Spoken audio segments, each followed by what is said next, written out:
So good morning છોકરાઓ. આજે સમીકરણ યુગ્મના પ્રકાર વિશેની થોડીક ચર્ચા કરવી છે. બરાબર? તો પહેલા નંબર પર જોઈએ કે સુસંગત સમીકરણ યુગ્મ. સુસંગત સમીકરણ યુગ્મ.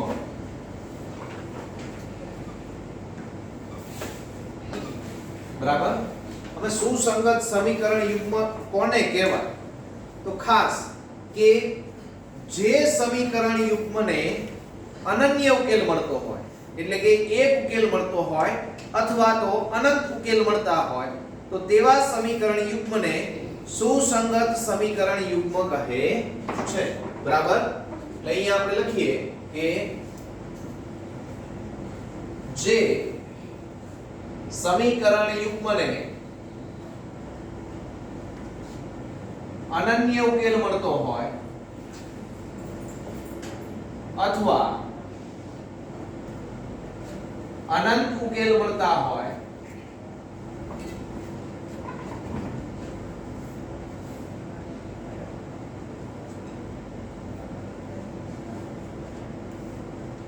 તો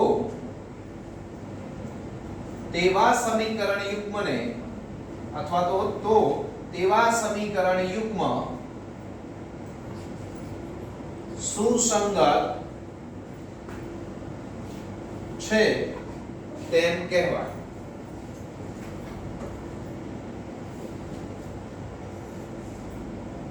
બરાબર? જે સમીકરણ યુગ્મને અનન્ય ઉકેલ મળતો હોય અથવા તો અનંત ઉકેલ મળતા હોય. બરાબર? હવે આપણું દ્વિચલ સુરેખ સમીકરણ યુગ્મ જે છે એમાં ત્રણ પ્રકારે ઉકેલો મળી શકે.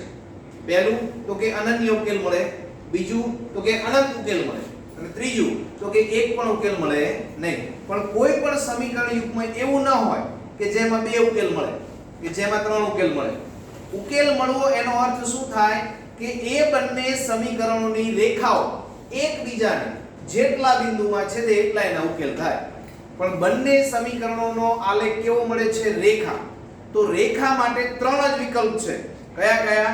તો કે એક બિંદુમાં છેદે, અથવા તો સમાંતર હોય, અથવા તો સમપાતી હોય. સમપાતી હોય એટલે એકબીજા ઉપર બંધ બેસતી હોય, અથવા તો બંને સમીકરણોની રેખા કેટલી મળતી હોય? એક જ. બરાબર? તો એને અનન્ય ઉકેલ હોય, અનંત ઉકેલ હોય. અને જો એક જ બિંદુમાં છેદતી હોય તો એને અનન્ય ઉકેલ હોય. બરાબર? અને સમાંતર રેખા હોય તો એને એક પણ ઉકેલ શક્ય નથી. બરાબર? તો સુસંગત સમીકરણ યુગ્મ કોને કહેવાય? તો કે જે સમીકરણ યુગ્મને અનન્ય ઉકેલ અથવા અનંત ઉકેલ મળતા હોય તો તેવા સમીકરણ યુગ્મને સુસંગત સમીકરણ યુગ્મ કહે છે. બરાબર? બીજા નંબર પર આપણે જોઈએ અસંગત સમીકરણ યુગ્મ.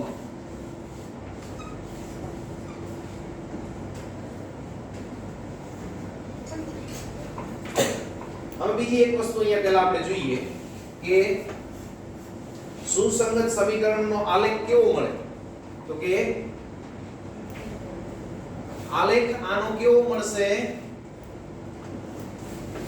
તો બે પ્રકારના આલેખ બની શકે. એક તો છેદતી રેખાઓ. કેવો મળે? છેદતી રેખાઓ. એટલે એની આકૃતિ મેં તમને આવી સમજાવી યાદ હોય તો. બરાબર? કે એક બિંદુમાં છેદે તો આને કેટલા ઉકેલ હોય? અનન્ય ઉકેલ હોય. કેટલા હોય? અનન્ય. બરાબર?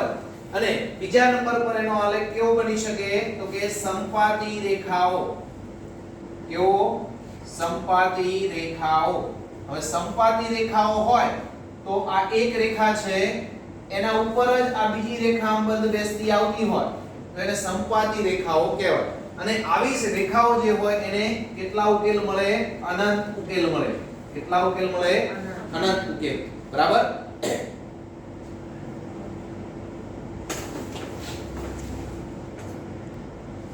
ચલો હવે બીજા નંબર પર આપણે જોઈએ અસંગત સમીકરણ યુગ્મ.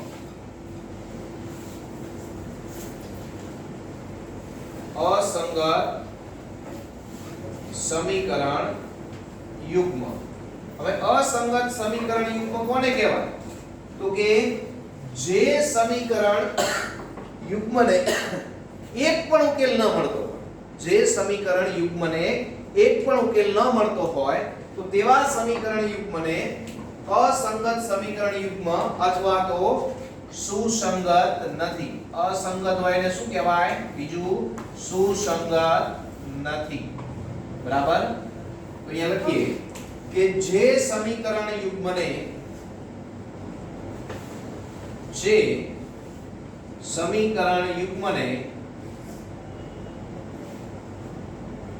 એક પણ ઉકેલ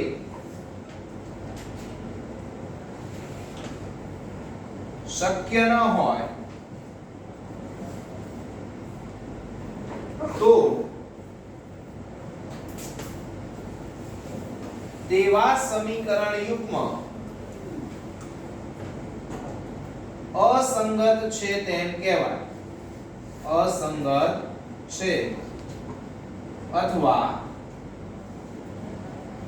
સુસંગત નથી. સુસંગત નથી તેમ કહેવાય. બરાબર? હવે અસંગત સમીકરણ યુગ્મનો આલેખ કેવા પ્રકારનો હોય? એટલે કે એને એક પણ ઉકેલ મળતા નથી તો એનો આલેખ કેવો હોય? સમાંતર રેખાઓ. તો એનો આલેખ કેવો હોય? સમાંતર રેખાઓ. તો અહીંયા આપણે લખીએ કે આલેખ આનો કેવો મળે? સમાંતર રેખાઓ. બરાબર?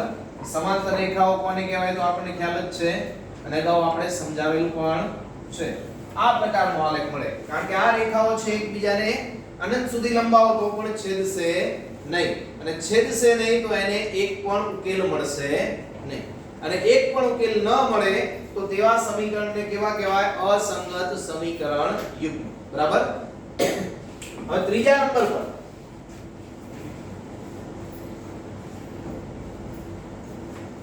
અવલંબી સમીકરણો.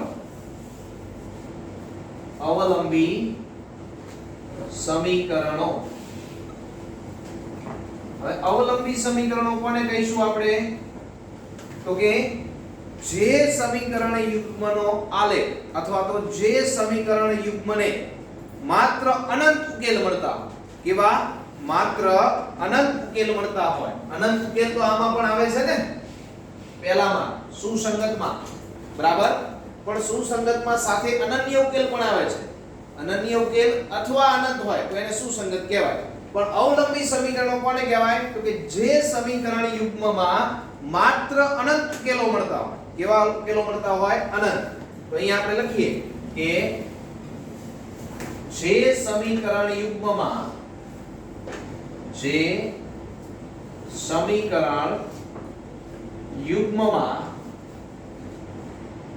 માત્ર અનંત ઉકેલો મળતા હોય. અનંત ઉકેલો મળતા હોય તેવા સમીકરણો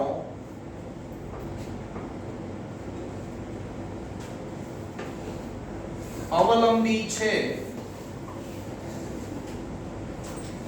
તેમ કહેવાય. તેવા સમીકરણો અવલંબી છે તેમ કહેવાય. હવે બીજું કે અવલંબી સમીકરણો જે છે એ હંમેશા સુસંગત હોય. કેમ? તો કે સુસંગતમાં પણ એવું કીધું છે કે જેને અનંત ઉકેલ મળતો હોય ને એને સુસંગત સમીકરણ યુગ્મ કહેવાય. હવે અવલંબી સમીકરણો છે એમાં અનંત ઉકેલ મળે જ છે તો માટે અવલંબી સમીકરણો જે છે એ હંમેશા અવલંબી સમીકરણો હંમેશા સુસંગત હોય જ. બરાબર? પરંતુ આનું ઉલટું લેવા જઈએ કે સુસંગત સમીકરણો હંમેશા અવલંબી હોય તો એવું શક્ય નથી. કારણ કે સુસંગતમાં તો અનન્ય ઉકેલ વાળા જે હોય એને પણ સુસંગત કહેવાય પણ અનન્ય ઉકેલ હોય એને અવલંબી કહેવાય નહીં. બરાબર? એટલે તમને ખરા ખોટામાં પૂછાય કે અવલંબી સમીકરણો હંમેશા સુસંગત હોય તો વિધાન કેવું થાય? સાચું. પણ એનું ઉલટું વિધાન પૂછે કે સુસંગત સમીકરણો હંમેશા અવલંબી હોય તો વિધાન કેવું થાય? ખોટું. બરાબર? હવે આનો આલેખ કેવો મળશે? અવલંબી સમીકરણો હોય તો એનો આલેખ આપણને મળશે સંપાતી રેખાઓ. કેવો? માત્ર સંપાતી રેખાઓ. બરાબર? એક રેખા ઉપર બીજી રેખા આમ બંધબેસતી આવતી હોય તો એને શું કહેવાય? સંપાતી રેખાઓ. બરાબર? ચલો હવે સમીકરણ યુગ્મના આ પ્રકારો વિશે આપણે આટલી માહિતી મેળવી. બરાબર? હવે એના પછીનો બીજો મુદ્દો જે છે એ સમીકરણ યુગ્મના પ્રકારો આપણે સહગુણકોના ગુણોત્તરોની તુલના પરથી મેળવવાના છે. કોના ઉપરથી? સહગુણકોના ગુણોત્તર. ગુણોત્તર એટલે ભાગાકાર. એટલે આ શું કહેવા માંગે છે? ગાણિતિક ભાષામાં આપણને બહુ સમજાય નહીં, પણ આપણને એવું કહેવા માંગે છે કે તમને સમીકરણ 2 આપેલા છે, એ સમીકરણ જોઈને જ તમે કહી શકો કે આ છેદતી રેખાઓનું સમીકરણ છે, આ સમાંતર રેખાઓનું સમીકરણ છે, આ સમાંતર રેખાઓનું છે, આ સંપાતી રેખાઓનું છે. શેના ઉપરથી? એના સહગુણકોને જો એના ઉપરથી જ આપણને ડાયરેક્ટ ખ્યાલ આવી જાય તો કેવું સારું. બરાબર? તો હવે પછીનો મુદ્દો આપણો એ છે. બરાબર? ચલો દરેકને આમાં ખ્યાલ આવ્યો છે ને? બરાબર?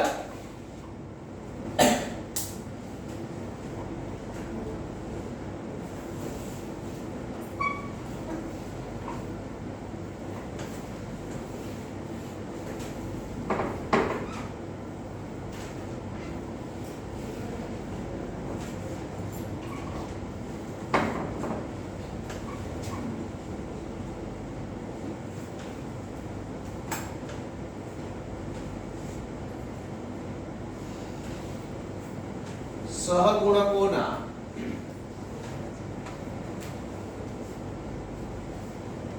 ગુણોત્તર પરથી સમીકરણ યુગ્મના પ્રકાર નક્કી કરો.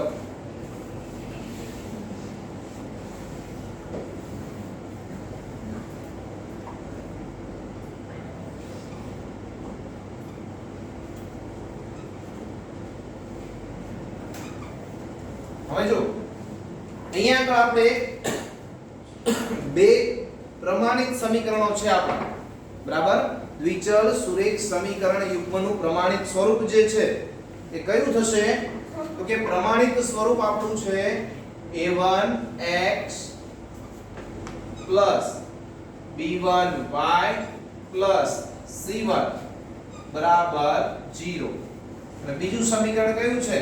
તો કે a2x b2y c2 બરાબર 0. આ બે સમીકરણો આપણા શું છે? પ્રમાણિત સ્વરૂપ દ્વિચલ સુરેખ સમીકરણ યુગ્મનું. બરાબર? જો ખાલી સમીકરણનું કે તો ax by c બરાબર 0. એમાં સિંગલ છે. બરાબર? ચલો હવે અહીંયા આગળ પણ આપણે પેલી કન્ડિશન લખવી પડે કે a અને b બંને એક સાથે શૂન્ય નથી. તો અહીંયા ab ની જગ્યાએ શું છે? a1 b1 c1. અહીંયા a2 b2 અને c2. તો અહીંયા આગળ આપણે આવું લખાય a1 square b1 square not equal to 0. અને અહીંયા આગળ આપણે શું લખાય? a2 square b2 square not equal to 0. બરાબર? હવે ત્રણ કન્ડિશનો છે, કારણ કે દરેકમાં ત્રણ પ્રકાર થાય છે. સમજજો, જો આલેખ હોય તો આલેખ આપણને કેવા છે? ત્રણ પ્રકારના મળે. એક છેદતી રેખાઓ, એક સમાંતર રેખાઓ અને એક સંપાતી રેખાઓ. બરાબર? પછી સમીકરણ યુગ્મના પ્રકાર છે તો એમાંય ત્રણ: સુસંગત, અસંગત અને અવલંબી. બરાબર? ઉકેલ છે તો ઉકેલ એ ત્રણ પ્રકાર: અનન્ય ઉકેલ, એક પણ ઉકેલ શક્ય નથી, અને અનંત ઉકેલ. સમજાય વસ્તુ? તો આમાં કન્ડિશન પણ ત્રણ છે. ત્રણ કન્ડિશન તમને આવડે એટલે તમને ખ્યાલ આવે કે આ સમીકરણને કેટલા ઉકેલ હશે, આનો આલેખ કેવો છે, સુસંગત છે કે સુસંગત નથી. આ બધો જ ખ્યાલ તમને માત્ર રકમ જોઈને આવડશે. શું જોઈને? માત્ર સમીકરણ યુગ્મ જોઈને તમને ખ્યાલ આવી જાય. બરાબર? તો એમાંની પહેલી કન્ડિશન છે કે પહેલી કન્ડિશન છે a1 છેદમાં a2. અહીંયા આપણે આવું લખીએ કે જો a1 છેદમાં a2 not equal to b1 છેદમાં b2 હોય તો ધ્યાન આપજો. તો ત્રણે ત્રણ વસ્તુ હું અહીંયા સમજાવું છું કે જો પહેલી કન્ડિશન આ છે, આ પ્રમાણે જો આપણી કન્ડિશન બનતી હોય તો સમીકરણ યુગ્મને અનન્ય ઉકેલ મળે. કેટલા ઉકેલ મળે? અનન્ય. પહેલું અહીંયા શું લખીએ?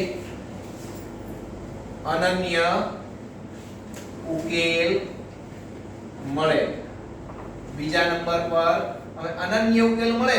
બરાબર? તો એ સમીકરણ યુગ્મનો પ્રકાર કેવો હોય? તો કે સુસંગત. કેવો હોય? સુસંગત. તો સુસંગત સમીકરણ યુગ્મ કહેવાય. બરાબર? અને સુસંગત હોય તો એનો આલેખ કેવો મળે? તો કે છેદતી રેખાઓ. કેવો આલેખ મળે? છેદતી રેખાઓ. આ વસ્તુ આપણે યાદ રાખવાની છે. બરાબર? કે જો આ પ્રકારની કન્ડિશન હોય તો આપણને આ ત્રણે ત્રણ વસ્તુનો ખ્યાલ આવી જાય કે ભાઈ અનન્ય ઉકેલ હોય. અનન્ય ઉકેલ હોય એટલે સુસંગત કહેવાય, અને સુસંગત હોય તો એ કેવી હોય? છેદતી રેખા. સમજ્યા એટલો? બરાબર? હવે આનું એક ઉદાહરણ આપણે લઈએ સમજવા માટે. હવે જો તમારી ટેક્સ્ટ બુકમાં એક કોષ્ટક બનાવીને આપેલું છે, તમારી ટેક્સ્ટ બુકમાં કોષ્ટક બનાવીને આપેલું છે બ્લુ કલરનું. બરાબર? લગભગ 47 નંબરના પેજ ઉપર હશે કે 43 છે? 37. ઓકે. હવે એ કોષ્ટક છે એમાં ઉદાહરણો સહિત આપણે આપેલું છે. આપ્યું છે ને? અને એ જે ઉદાહરણો છે એ આપણી ટેક્સ્ટ બુકનું પહેલું, બીજું અને ત્રીજું એ ત્રણ ઉદાહરણ જે બને છે એના સમીકરણો છે. સારા સમીકરણો છે પહેલું, બીજું અને ત્રીજું. હવે જો કોષ્ટક હું અહીંયા દોરાવતો નથી તમને, પણ એ કોષ્ટકની વિગત અહીંયા સમજાવું છું. કોષ્ટકમાં તો આ ત્રણ વિગતો આપેલી છે. આપી છે ને પાછળ લાસ્ટમાં. બરાબર? પહેલા આપણે સમીકરણ લઈએ ઉદાહરણ તરીકે. ધ્યાન આપજો. આ પહેલી કન્ડિશન છે એનું ઉદાહરણ સમજવા માટે 2x 3y 5 બરાબર 0. અને બીજું સમીકરણ છે તો કે 4x y 2 બરાબર 0. હવે આમાં આપણે આ ગુણોત્તર મેળવવાનો પ્રયત્ન કરીએ. બરાબર? તો સૌથી પહેલા આપણને a1 b1 c1 a2 b2 અને c2 આ કિંમતોનો ખ્યાલ હોવો જોઈએ. તો પહેલા સમીકરણની જે કિંમતો હોય એને a1 b1 c1 કહીશું. તો a1 બરાબર કેટલા મળશે? 2, b1 બરાબર 3 અને c1 બરાબર -5. બીજી એક વસ્તુ કે ક્યારેક તમને આવું પણ બને કે અહીંયા -5 ના આપ્યા હોય અને આવી રીતે આપ્યું હોય બરાબર 5. શું આપ્યું હોય? બરાબર 5. તો આપણે c1 તરીકે શું પસંદ કરવાનું? અહીંયા આગળ આપણી કન્ડિશનમાં પ્રમાણિત સ્વરૂપ આપ્યા છે. શું આપ્યા છે? પ્રમાણિત સ્વરૂપ. જો આવી રીતે રકમ આપી હોય તો એ 5 ને આ સાઈડ લાવી દેવાના એટલે શું થઈ જાય? -5 બરાબર 0. એટલે અહીંયા આગળ c1 હોય તો એ નહીં લખવાનો, એને આપણે આ બાજુ લાવી અને પછી c1 તરીકે ગણતરી કરવાની. બરાબર? જો અહીંયા પ્લસ હોય તો આ બાજુ આવે તો શું થઈ જાય? માઈનસ. અને તમે ડાયરેક્ટ અહીંયાથી પ્લસ ને પ્લસ રાખો તો ચાલે નહીં. બરાબર? હવે a2 b2 અને c2 બીજું જે સમીકરણ છે એના સહગુણકો a2 બરાબર 4 b2 બરાબર 1 અને c2 બરાબર -2. બરાબર? હવે અહીંયા લખું છું ત્રણે ત્રણ ગુણોત્તર મેળવવાના છે. ગુણોત્તર એટલે ભાગાકાર. આ શું કહેવાય? ભાગાકાર. a1 ભાગ્યા a2 b1 ભાગ્યા b2. બરાબર? તો પહેલા આપણે a1 છેદમાં a2 ગુણોત્તર મેળવીએ. a1 છેદમાં a2. a1 નું મૂલ્ય છે 2 અને a2 નું મૂલ્ય છે 4. એટલે 2/4 એટલે કેટલા મળશે 1/2 બરાબર. હવે બીજો ગુણોત્તર આપણે b1/b2 બીજો ગુણોત્તર મેળવીએ b1/b2 તેનું મૂલ્ય છે 3/1 3/1 એટલે હવે ધ્યાન આપો જો આ બંને ગુણોત્તર સમાન મળતા નથી આ 1/2 મળે છે આ કેટલો મળે છે 3/1 એટલે કે 3 તો જો આ બે ગુણોત્તર સમાન મળતા નથી તો આપણે ત્રીજો ગુણોત્તર c1/c2 આ ગુણોત્તર મેળવવાની કોઈ જરૂર છે નહીં એટલે આ બે ગુણોત્તર સમાન મળતા નથી એટલે આ કન્ડિશન થાય છે a1/a2 જો સરખા મળે તો અહીંયા શું લખાય ઇક્વલ b1/b2 પણ સરખા મળતા નથી તો શું લખાય નોટ ઇક્વલ ટુ b1/b2 સમજાય વસ્તુ તો અહીંયા આપણે આવું લખીએ કે a1/a2 not equal to b1/b2 હોવાથી તો આ ત્રણ વસ્તુનું પાલન થાય. તમને પ્રશ્ન કર્યો હોય કે ગુણોત્તર પરથી નક્કી કરો કે એને અનન્ય ઉકેલ મળે કે અનંત ઉકેલ મળે કે એક પણ ઉકેલ ન મળે તો અહીંયા તમારે જવાબ લખવાનો a1/a2 not equal to b1/b2 હોવાથી સમીકરણ યુગ્મને અનન્ય ઉકેલ મળે. જે પ્રમાણે તમને પ્રશ્ન પૂછ્યો હોય એ પ્રમાણે આપણે એનો જવાબ આપવાનો. પછી બીજો પ્રશ્ન એવી રીતે પૂછે કે સમીકરણ યુગ્મ સુસંગત છે અસંગત છે કે અવલંબી છે એ જણાવો. તો આ જ કન્ડિશન દાખલો યાદ આ પ્રમાણે આપણે ગણ્યો અહીંયા પહોંચ્યા પછી લખવાનું કે હોવાથી સમીકરણ યુગ્મ સુસંગત છે બરાબર અને એમ કે આલેખ દર્શાવો કે કેવો આલેખ મળે છે બરાબર. તો આખો દાખલો એમ જ ગણ્યો અને ત્રીજો જવાબ શું થાય તો કે છેદતી રેખાઓ મળે. સમજાય વસ્તુ બરાબર. ત્રણે ત્રણ પ્રકારના પ્રશ્નો તમારા સ્વાધ્યાય 3.2 માં આપેલા છે. પ્રશ્ન નંબર 2 3 અને 4 બરાબર. બીજા નંબરનો પ્રશ્ન છે એમાં તમને એવું કીધું છે કે આલેખનો પ્રકાર જણાવો બરાબર. ત્રીજા નંબરનો પ્રશ્ન છે એમાં તમને એવું કીધું છે કે સમીકરણ યુગ્મ સુસંગત છે અસંગત છે કે અવલંબી છે તે જણાવો. અને ત્રીજા નંબરનો જે છે એમાં તમને એવું કીધું છે કે અનન્ય ઉકેલ મળે અનંત ઉકેલ મળે કે એક પણ ઉકેલ મળે નહીં. કદાચ પ્રશ્નો બોલવામાં કઈક આડું થયું હોય બરાબર સમજાય. એટલે આ પહેલી કન્ડિશન આપણે યાદ રાખવાની કે જો આવી રીતનું બનતું હોય તો આ ત્રણ વસ્તુઓ હોય. ખ્યાલ આવે. હવે બીજા નંબરની કન્ડિશન આપણે જોઈએ. કન્ડિશન ખાસ યાદ રાખવાની. બીજા નંબરની કન્ડિશન છે કે જો ધ્યાન આપજો અહીંયા a1/a2 બરાબર b1/b2 not equal to c1/c2 એટલે એવું કહે છે કે આ બંને મૂલ્યો કેવા હોવા જોઈએ સમાન અને ત્રીજો જે ગુણોત્તર છે એ સમાન હોવો જોઈએ નહીં. જો આવી કન્ડિશન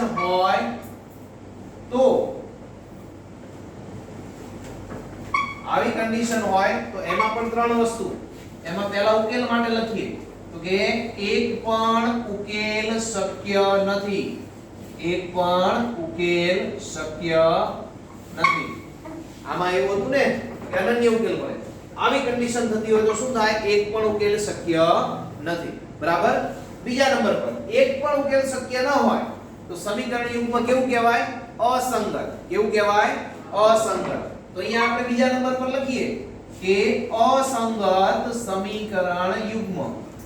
અસંગત સમીકરણ યુગ્મ બરાબર. અને ત્રીજા નંબર પર હવે અસંગત હોય એક પણ ઉકેલ શક્ય ન હોય તો એનો આલેખ કેવો મળે સમાંતર રેખાઓ. આલેખ કેવો હોય સમાંતર રેખાઓ બરાબર. તો અહીંયા લખી દઈએ આલેખ કેવો મળે સમાંતર રેખાઓ. સમજાય આ વસ્તુ બરાબર. હવે આના માટે એક ઉદાહરણ આપણે લઈએ સમજવા માટે. એવું જરૂર નથી કે ચોપડીનું જ લઈએ બરાબર. તો એક ઉદાહરણ હું લખું છું અહીંયા ધ્યાન આપજો કે 2x 3y બરાબર 5 અને 4x 6y બરાબર 3 આવી રીતે આપ્યું છે બરાબર. હવે આ 5 જે છે એને આપણે આ સાઈડ લઈ જવા પડે આ 3 જે છે એને આપણે આ સાઈડ લઈ જવા પડે, સમજાય?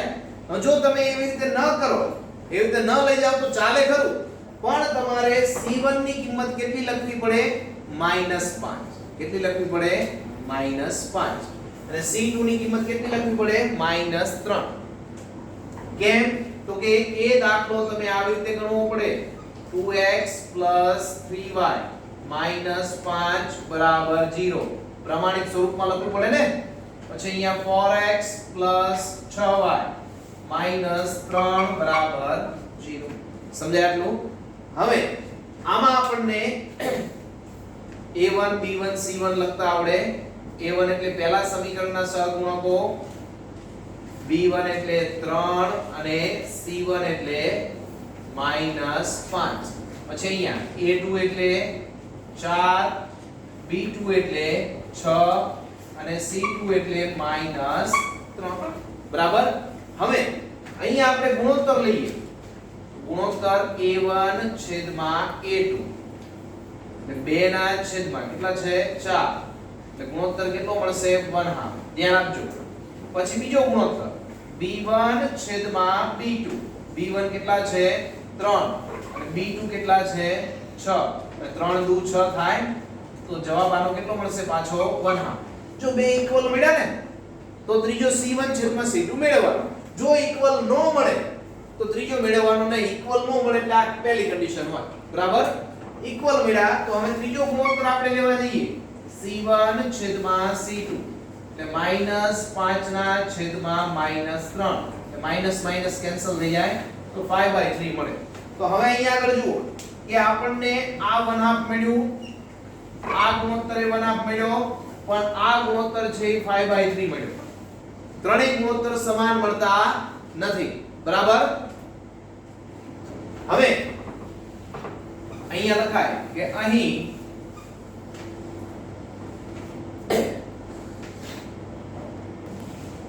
ચલો હવે જો અહીંયા આગળ આપણને આ ગુણોત્તર 1/2 મળે છે, આ 1/2 મળે છે અને આ ગુણોત્તર છે એ અલગ મળે છે. બરાબર? તો અહીં આપણે આવું લખી શકીએ કે a1 છેદમાં a2 બરાબર b1 છેદમાં b2 not equal to c1 છેદમાં c2. એટલે આ કન્ડિશન થાય છે અહીંયા આગળ. જો આ કન્ડિશન થતી હોય તો એને એક પણ ઉકેલ શક્ય નથી. અસંગત સમીકરણ યુગ્મ બને અને સમાંતર રેખાઓ. એટલે ત્રણ પ્રકારના પ્રશ્નો આપણને પૂછાય કે સહગુણકોના ગુણોત્તર પરથી નક્કી કરો કે સમીકરણ યુગ્મને અનન્ય ઉકેલ છે, અનંત ઉકેલ છે કે એક પણ ઉકેલ શક્ય નથી. તો આ પ્રમાણે આ બીજી કન્ડિશન છે. તો આ હોવાથી તમને જે પ્રમાણે પ્રશ્ન કર્યો હોય એ પ્રમાણેનો તમે જવાબ આપી શકો. બરાબર?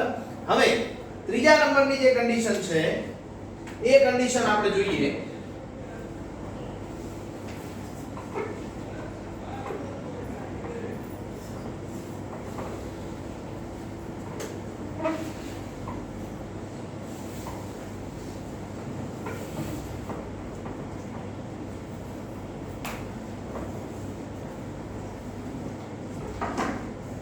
ત્રીજા નંબરની કન્ડિશન છે, જો ત્રણે ત્રણ કન્ડિશનો આપણને યાદ રહી જાય એવી છે. a1 છેદમાં a2 બરાબર b1 છેદમાં b2 બરાબર c1 છેદમાં c2. બરાબર? પહેલી કન્ડિશનમાં શું હતું? a1 છેદમાં a2 not equal to b1 છેદમાં b2. બીજી કન્ડિશનમાં શું હતું? તો કે a1 છેદમાં a2 બરાબર b1 છેદમાં b2 not equal to c1 છેદમાં c2. અને ત્રીજી કન્ડિશનમાં ત્રણે ત્રણ કેવા છે? ઇક્વલ. બરાબર? હોય તો જો ત્રણે ત્રણ ઇક્વલ હોય તો પહેલું સમીકરણ યુગ્મને અનંત ઉકેલ મળે. કેવા ઉકેલ મળે? અનંત ઉકેલ મળે. હજુ અનંત ઉકેલ કોને મળે? તો કે સમપાતી રેખાઓના જે સમીકરણો હોય એને અનંત ઉકેલ મળે. અને એ સમીકરણોને કેવા સમીકરણો કહેવાય? અવલંબી સમીકરણો. કેવા સમીકરણો કહેવાય? અવલંબી સમીકરણો. અવલંબી પણ કહેવાય અને સુસંગત પણ કહેવાય. કેવા કહેવાય? અવલંબી અને સુસંગત. અને ત્રીજા નંબર પર આપણે જોઈએ તો એનો આલેખ કેવો મળે તો કે સંપાતી રેખાઓ. એનો આલેખ કેવો મળશે? સંપાતી રેખાઓ. બરાબર. આનું ઉદાહરણ એક આપણે જોઈએ. ભાઈ એક્ઝામ્પલ તરીકે 2x 3y -9 બરાબર 0 અને 4x 6y -18 બરાબર 0. તો આના ઉપરથી આપણે a1 b1 અને c1 લખીએ. ધ્યાન આપજો. a1 બરાબર 2, b1 બરાબર 3 અને c1 બરાબર -9. પછી a2 b2 અને c2. a2 બરાબર 4, b2 બરાબર 6 અને c2 બરાબર -18. બરાબર છે. હવે પહેલો ગુણોત્તર આપણે મેળવીએ. પહેલો ગુણોત્તર છે a1 છેદમાં a2 એટલે 2 ના છેદમાં 4. 2 ના છેદમાં 4 એટલે કેટલા મળે? 1/2. બીજો ગુણોત્તર b1 છેદમાં b2 3 ના છેદમાં 6 એટલે પાછું શું થાય? 1/2. અને ત્રીજો ગુણોત્તર c1 છેદમાં c2 -9 ના છેદમાં -18 એટલે માઈનસ માઈનસ કેન્સલ થઈ જાય અને 9 દુ 18 એટલે +1/2. હવે અહીંયા આગળ જુઓ કે અહીંયા આપણને ત્રણે ત્રણ ગુણોત્તર કેવા મળે છે? સમાન. બરાબર. ત્રણે ત્રણ ગુણોત્તર આપણને કેવા મળે છે? સમાન. તો અહીંયા આપણે એવું લખીએ કે અહીં a1 છેદમાં a2 બરાબર b1 છેદમાં b2 બરાબર c1 છેદમાં c2 હોવાથી તમે આ ત્રણે ત્રણ વસ્તુ લખી શકો. બરાબર. તમે એમ પણ કહી શકો કે એને અનંત ઉકેલ છે, સમીકરણ યુગ્મ સુસંગત છે, અથવા તો અવલંબી સમીકરણો છે, અથવા તો એનો રેખાનો પ્રકાર કેવો છે તો કે સંપાતી રેખાઓ. એનો આલેખ કેવો મળે? સંપાતી રેખાઓ. તો આ ત્રણ કન્ડિશન ખાસ આપણે યાદ રાખવાની છે. બરાબર. ફરીથી એક વખત બોલી જાઉં છું. ખાસ શાંત મગજ રાખી અને મને માત્ર સાંભળજો. બરાબર. પહેલી કન્ડિશન છે કે a1 છેદમાં a2 not equal to b1 છેદમાં b2 હોય તો સમીકરણ યુગ્મને અનન્ય ઉકેલ મળે. અને અનન્ય ઉકેલ મળે તો એ સમીકરણ યુગ્મ સુસંગત છે તેમ કહેવાય. અને સુસંગત સમીકરણ યુગ્મ હોય તો એનો આલેખ આપણને છેદતી રેખાઓ મળે. આ પહેલી કન્ડિશનના ત્રણ પ્રશ્નોના ત્રણ જવાબ. બરાબર. બીજી કન્ડિશન તો કે જો a1 છેદમાં a2 બરાબર b1 છેદમાં b2 not equal to c1 છેદમાં c2 હોય તો સમીકરણ યુગ્મને એક પણ ઉકેલ શક્ય નથી. અને એક પણ ઉકેલ શક્ય ન હોય તો તેવા સમીકરણોને અસંગત સમીકરણ યુગ્મ કહેવાય. કેવા સમીકરણો કહેવાય? અસંગત. અને અસંગત સમીકરણ યુગ્મનો આલેખ કેવો મળે આપણને? સમાંતર રેખાઓ. બરાબર. ત્રીજા નંબર પર કે જો a1 છેદમાં a2 બરાબર b1 છેદમાં b2 બરાબર c1 છેદમાં c2 હોય તો સમીકરણ યુગ્મને અનંત ઉકેલ મળે. કેવા ઉકેલ મળે? અનંત ઉકેલ મળે. અને અનંત ઉકેલ મળે તો તેવા સમીકરણોને અવલંબી સમીકરણો કહેવાય અથવા તો સુસંગત સમીકરણો કહેવાય. અને અવલંબી સમીકરણોનો આલેખ આપણને હંમેશા સંપાતી રેખાઓ મળે. તો આ ત્રણ કન્ડિશન આપણે ખાસ યાદ રાખવાની છે. એક એક માર્કમાં પૂછાય. તમને એક સમીકરણ યુગ્મ આપી દીધું હોય અને એમ તમને કહે કે આપેલ સમીકરણ યુગ્મનો આલેખ નીચેનામાંથી ખાલી જગ્યા છે. શું છે? નીચેનામાંથી ખાલી જગ્યા. ત્યાં તમે કઈ આલેખ દોરવા જવાના છો નહીં. બરાબર. સમજાય? તમને એમ કહે કે ભાઈ સમીકરણ યુગ્મનો ઉકેલ અથવા તો એમ કે એક સમીકરણ યુગ્મ આપી દીધું છે અને તમને એમ કે આપેલ સમીકરણ યુગ્મને ખાલી જગ્યા ઉકેલ મળે. અહીંયા તમે કે આખો દાખલો ગણવા જશો ના. તો એ આ ત્રણ કન્ડિશન આપણને યાદ હોવી જોઈએ. એક આ, એક બીજી અને એક આપણી પહેલી. બરાબર. તો આજનો લેક્ચર આપણે અહીંયા સુધી રાખીએ છીએ.